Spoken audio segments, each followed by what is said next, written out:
අර මම දැන් ඔයාලට ඔය ගානක් දීලා මේ වීඩියෝ බල බල හිටියේ පැතුම් නිස්සන්ගේ තාත්තගේ කතාව. අන්න පොරවල් ඈ. ඔයාලා මේ කතාව අහලා තියෙනවද නැත්නම් අන් ඒ වගේම පොඩ්ඩක් බලන්න. ඒකේ මාර ගන්න දේවල් තියෙනවා. තාත්තා කියන නිසා මම මට කියන්නේ නැත්නම් අපිට පෞදිල් ගත්තේ නිකන් කියන වගේ එකක් නෙන්නේ.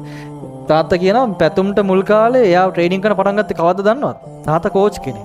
කෝච් කියන ඔය පොඩි මට්ටමේ සාමාන්‍ය ගම් මට්ටමේ ඉන්න නිකන් කෝච් කෙනෙක් වෙන්නේ මම දන්නේ මේ ඇඟේ ක්‍රිකට් තියනවා කියලා පේනවා තාත්තගේ. තාත්තා තමයි පුතාව නැෂනල් ටීම් ගස්සනවා කියලා පොඩි කාලේ තීරණය කරන්නේ. පොඩි කාලේ ඌ පොර ඉපදෙනකොට තාත්තා තීරණය කළා ඉවරයි. මූ නැෂනල් ටීම් ගහනවා කියලා. හරිද? ඒතකොට හිතන්නකො හරිද? තාත්තා ක්‍රිකට් හොඳට කීඩිකෙක් වෙන්නේ නැති. එතකොට මේ කියනවා අවුරුදු 1 ඉඳන් වගේ ක්‍රිකට් සෙල්ලම් කෙරෙව්වලු. ඒ කියන්නේ ටාගට් එක තියලා තියෙන පොරගේ ඔළුවේ උඹ අනිවාර්ය නැෂනල් ගහන්න ඕන කියලාම. 2 වසර 3 වසර වෙනකොට පොර හොඳටම සෙල්ලම් කරනවා. හරිද? ඇයි? ආ ඔළුවේ ප්ලෑන් එක දූපු නිසා. හරිද? හැබැයි පොරට chance ලැබිලා නැහැ. දැන් ටීම් වල දිස්ත්‍රික් ටීම් වල එහෙම නේද? එහෙම හොර හොඳටම සෙල්ලම් කරලා chance ලැබිලා නැහැ. ඒතකොට අතෑරලා නැහැ. හිතන්නකෝ. අපිට ඇත්තට පැතුම් නිශ්චංග කියන එක අපිට අහන්න ලැබෙන එක පාරම නේද නැද්ද? එක පාරම අහන්නේ. එතකොට මේ පොරට දිස්ත්‍රික් ටීම් වලින් පවා එහෙම ලැබිලා නැහැ මුලින් මම හිතන්නේ. මම තාත්තා කියන කතාව මට දල වශයෙන් කියන්නේ.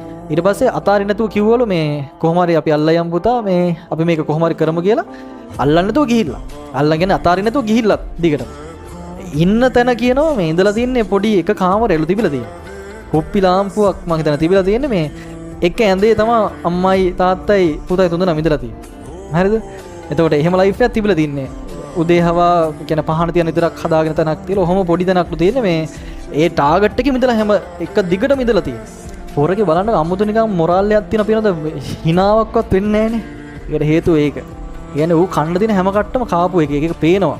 හිතන්න සාමාන්‍ය අර එහෙම කියන්නේ අර සැපට හැදිච්ච ළමයෙක්ගේ වැරද්දක් නෙමෙයි මං කියන්නේ. ඒක Taman ලබාගත්තු විදිහ නෝ. හරිද? ලැබිච්ච දේවල් නේ.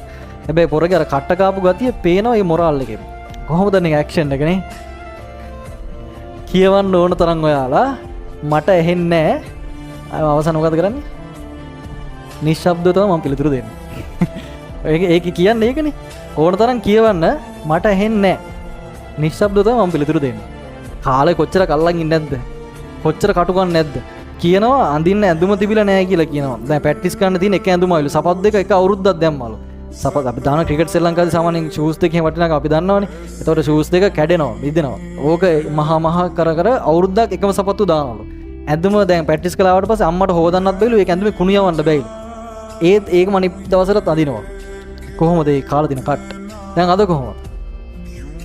දැන් කවුද නොදන්නේ පැතුම්මනේ? මම දැක්කා ඔය ක්‍රිකට් කීඩියම ඉන්න ලොකුම පොරවල් පවා ඒක දාලා